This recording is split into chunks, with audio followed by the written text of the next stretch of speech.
Izađite iz vozila.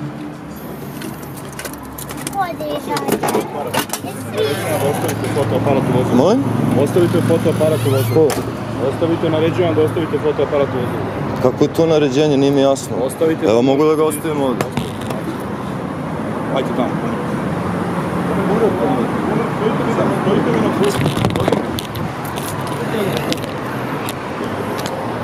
Da vas privedemo po 30. Zbog čega, nije mi jasno. Zato što nas sprečavate u vršenju. Duvajte. Ste pili nešto alkohola? Ne, nisam. Nemoj da mi diraš fotoaparat, please. Ti mi diraš fotoaparat. Želite da potpišete zapisnik što ste vozili trotoarom? Ne želite, dobro.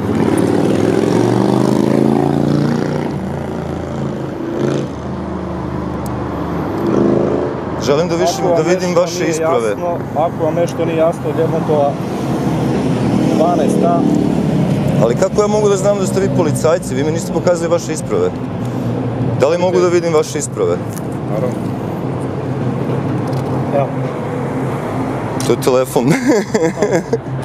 Volite. Ste vidjeli vozilo policije? Jesam, da. Vidjeli ste. To neko vozilo bez veze? Ovo dovoljno? Samo da zapišem, da. Imate na zapisniku sve? Aleksandar, niste... Ma mogu da zapišem vaše isprave? Imate na zapisniku, dao sam sve. Gde? Slobodni su, doviđenja, prijatno.